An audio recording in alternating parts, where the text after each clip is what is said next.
Okay, so anyone who's been following this channel and is familiar with a contract in phi through theta will recognize this particular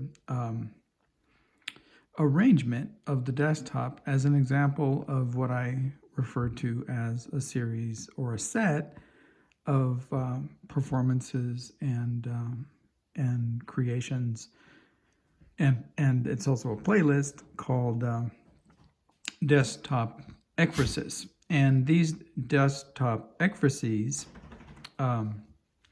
generally present the desktop as either an immobile image or more typically a mobile image, and incorporate elements of either chance and discussions of communicative systems versus aleatory systems, or play with that idea of chance and make selections for the desktop image and choose something other than random, often pretending that those images are random, or discussing the relationship between acts of intentionality and aleatory phenomenon. All right, so it should be obvious in one way or another that this is not an entirely random or aleatory or throw of the dice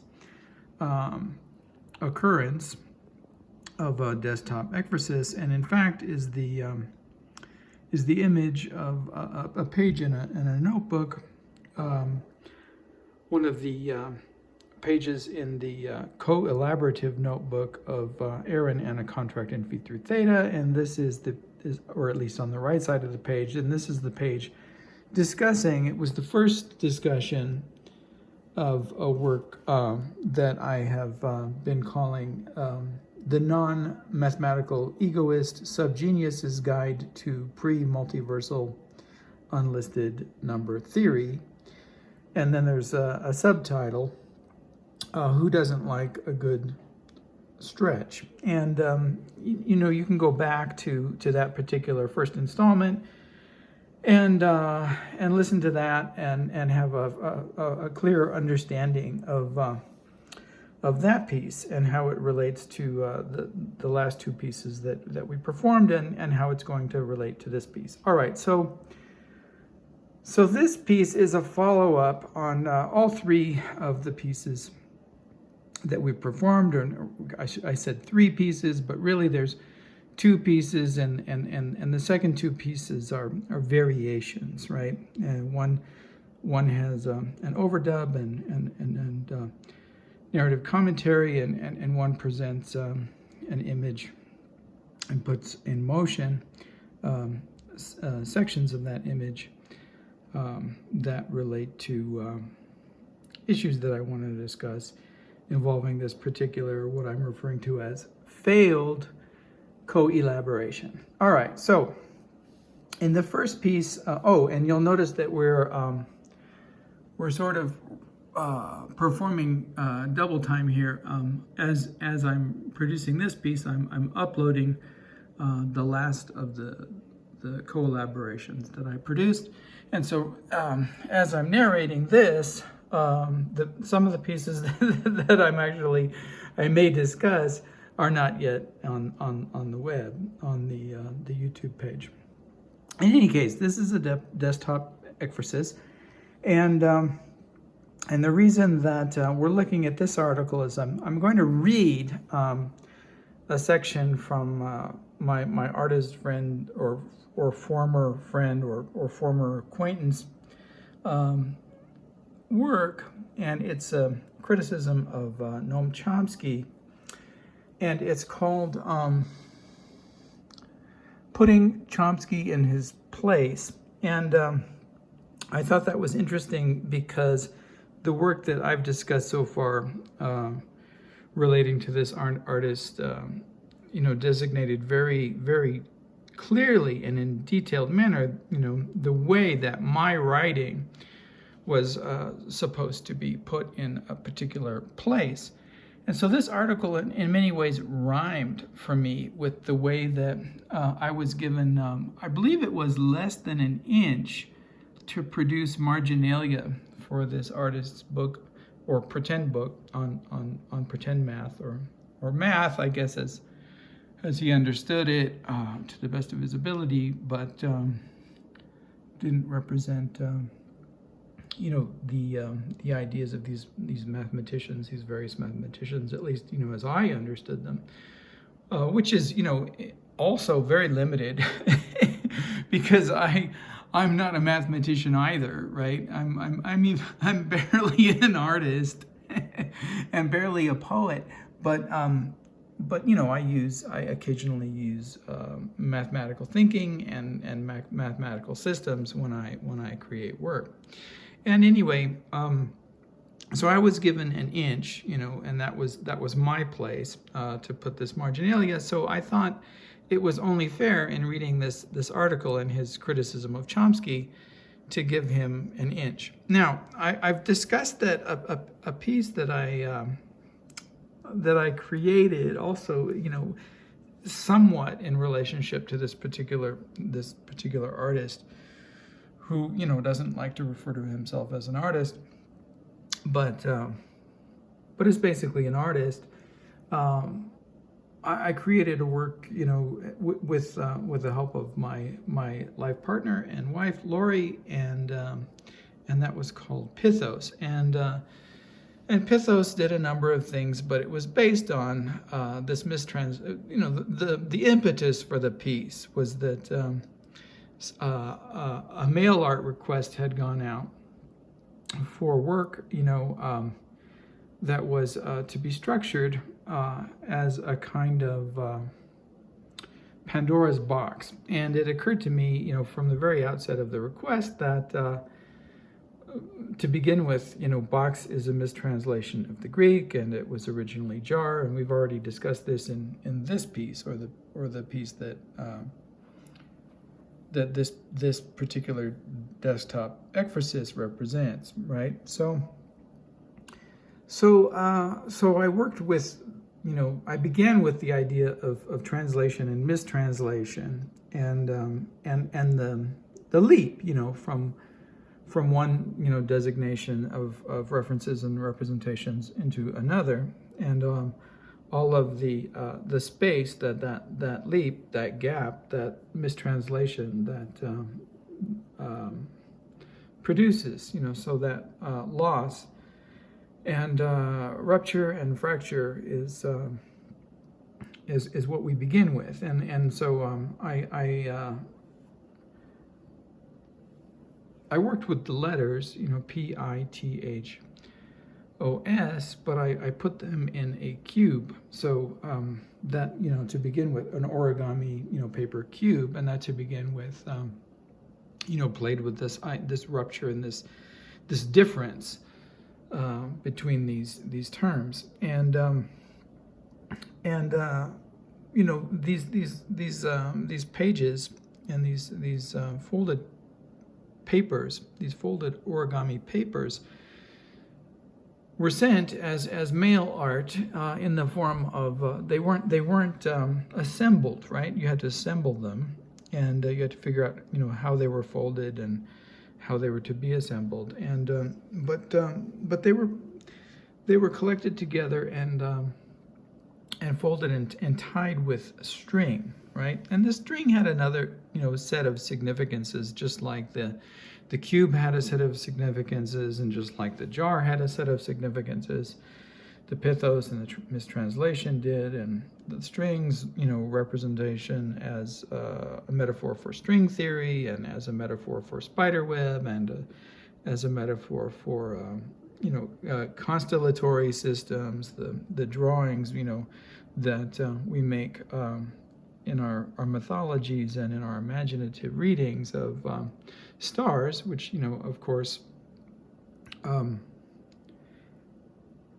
really exist, but the lines that we imagine between them and our understanding of them as these figures, right, is imaginative. So String figure is another part of the semiotics of whenever I use string, I'm referring to string theory, I'm referring to string figures, I'm referring to constellations, I'm referring to spider webs, and I'm referring to a number of other things as well as the expression, how long is a piece of string, and the math involved in figuring out how long a piece of string is. All right, so given all that, and given the fact that I was allowed, I'm fairly certain, less than an inch as a dysgraphic to produce my marginalia on this text, I'm going to give tint less than an inch as well, and I may need to. I think I seem to have lost a piece of string here. Let's see what I can do. All right, so I don't know if you'll recall, but in one of our pieces, we conjectured that, let's just start with this idea, how long is a piece of string, right? And our first response, which was limited in our understanding and limited conceptually, childish in a way, but that a string is a piece of string is twice as long as two pieces of string, right? All right, so I have a piece of string here that that is twice as long as two lengths of its half, and because it's half of that piece of string is long enough to cover the height of my desktop efreses twice, I can use this string without cutting this string. I can use this string to designate an inch within this particular text, this critique of Chomsky, which is called Putting Chomsky in His Place.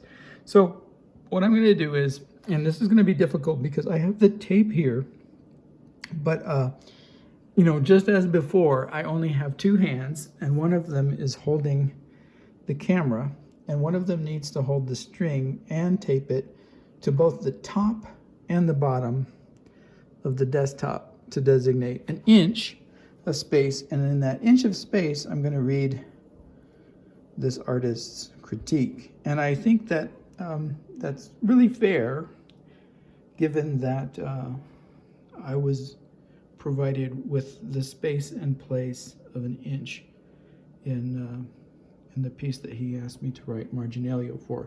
So to do that, I'm going to have to balance the string on the desktop.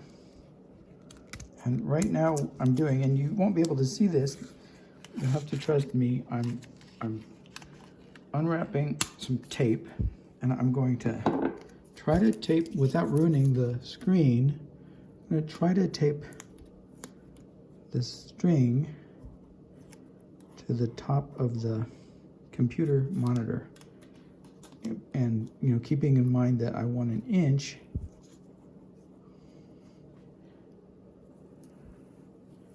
we may have to give him more than an inch because of the way that the string and the tape are working together. But I don't want to give him more than an inch. There's an expression, if you give them an inch, they take a mile. I'm not really concerned with that so much as just the fairness of the amount of space that's provided. All right, I'm going to have to use, I'm using my pinky to stabilize the string at the bottom. So we're getting an extreme close-up of Chomsky's. Looks like either a suede, which I hope it isn't, because that means that an animal was killed for his clothing, but I'm hoping it's no, it looks like it's corduroy. We're wearing a corduroy jacket. That's good. So no animals were harmed in the making of Chomsky's corduroy jacket, at least to our knowledge. All right, I've got something going on down there. You see that one length is fixed, and we're still dealing with, roughly two half lengths of a piece of string, which you'll recall as a part of our first formulation. How long is a piece of string? Twice as long as two half lengths of a piece of string, right? All right, so it's going to be more than an inch, I can see that.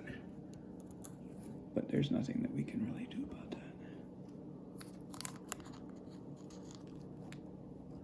All right, so this is more than fair. All right, and you'll also notice that it's not entirely straight, but given the fact that it's more than an inch, I think it's perfectly reasonable. All right, so I'm going to go ahead and read the article, but I'm only going to read what falls in the space that we've been provided with to read the article. And the article is called Putting Chomsky in His Place, but now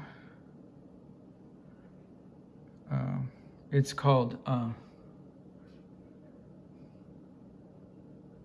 aCiFtծ.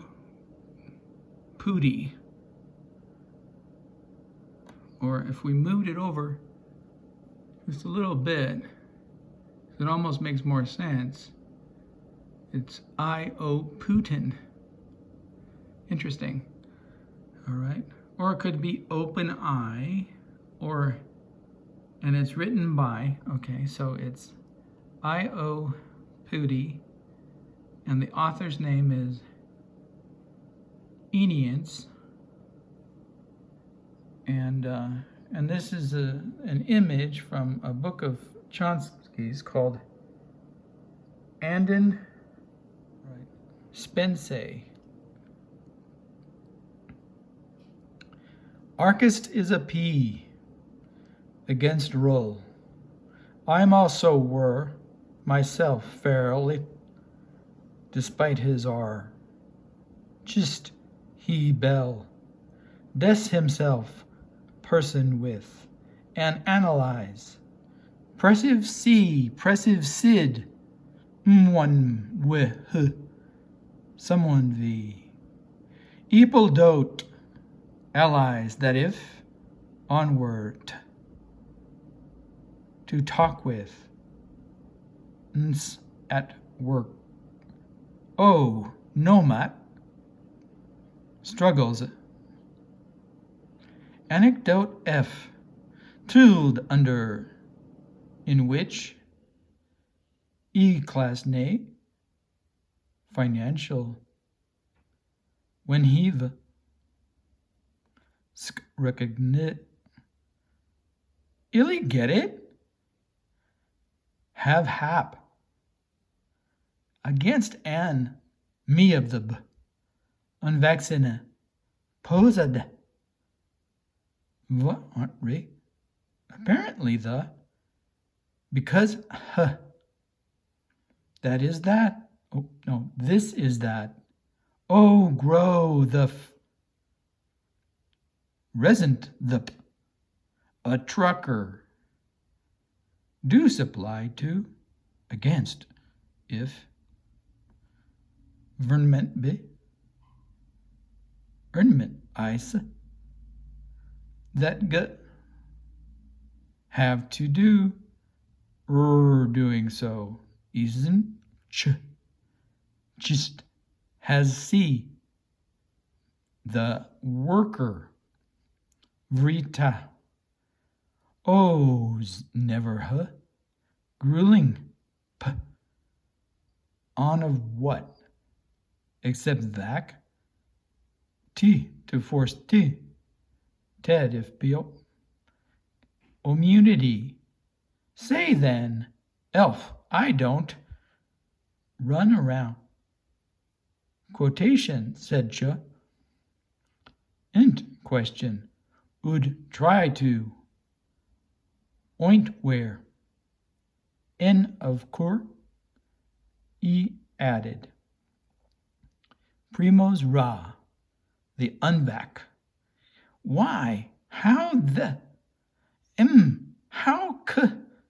Well, the com/news should j says, I think m2, but goes on to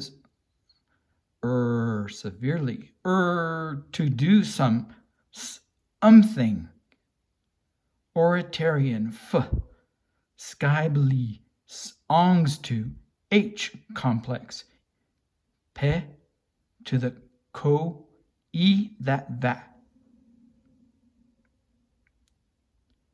on that ba is citing to their doubt the hat discret such false propaganda. Chomsky into his De Needle editions suggest the burrs, the biblio, der hiser, the gu, you're at, far from, on high, demand, low, ugh, of a gorilla, snet war, America, on nume, uding fo, a, period, com/b, rat, fre, love and war, and to the sons de, eeping her, opal who, I respect,